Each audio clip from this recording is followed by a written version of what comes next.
Good afternoon everyone. Today's Ayurveda का जो platform है उसमें सभी का आपका स्वागत है। एनाटॉमी के सब्जेक्ट के जो हमारा चल रहा था लास्ट लेक्चर में, जब जैसे हमने एम्ब्रियोलॉजी का लिया था ये,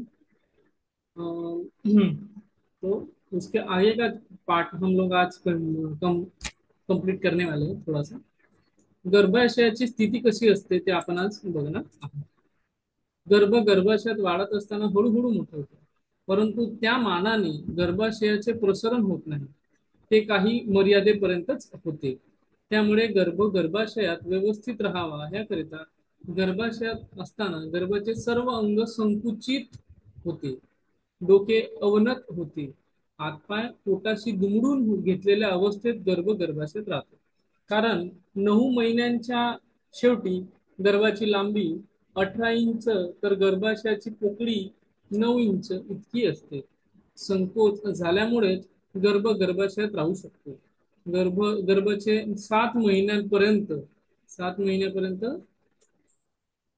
शिर ऊर्ध्व बाजूस असते। नंतर प्रसूती जवळ आल्यामुळे शिराची वाढ झाल्यामुळे शिर जे आहे अधोबाजूस म्हणजे खालच्या बाजूस म्हणजे पोस्टेरियर, खालच्या बाजूला म्हणजे हम लोग उसको ऐसा बोल सकते हैं कि पहले सिर, फिर उसके बाद नीचे सिर और ऊपर उसके हाथ पैर रहेंगे। ठीक आहे। श्रोणी गुहेकडे येते।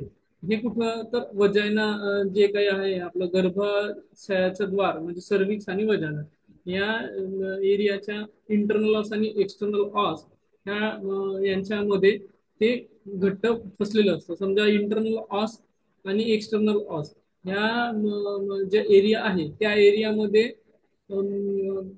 इलेस्टिसिटी जास्त झाली, त्याने होल्ड नाही करून ठेवलं, तर मग प्रीमॅच्युअर इजॅक्युलेशन होतं। आपण असं बघितलं ते कुठल्या महिन्यात होतं प्रीमॅच्युअर इजॅक्युलेशन, तर 7व्या महिन्यामध्ये होतं असं म्हणतात।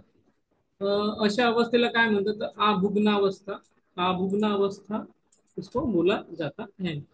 गर्भस्थु खलु मातृ पृष्ठाभिमुखम ऊर्ध्वं शिरम संकुचांग अन्यास्ते अन्यता अंतः कुक्षुः। चरक संहिता के 7व्या शारीस्थान में अध्याय है। हे सूत्र 7व्या महिन्यापर्यंतच्या गर्भाच्या अवस्थेचे आहे। सिर वर असते।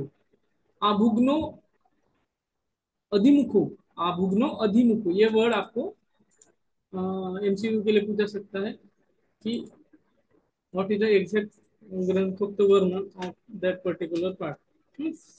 तो आभुग्न अभिमुखो शे शेते गर्भाशय स्त्रिया सयोनी शिरसां याति स्वभावात प्रसवं प्रति। हे सूत्र प्रसव काल जवळ आल्यानंतरचे आहे। शिर हे योनी मार्गाकडे जाते। शिर जड झाल्यामुळे ते अधोबाजूस योनी मुखाकडे येते।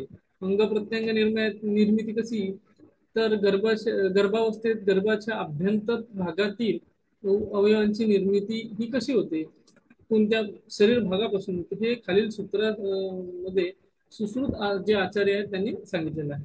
यहाँ तक आपको समझ में आया कि बच्चे का सिर जो है वो 7वें महीने तक ऊर्ध्व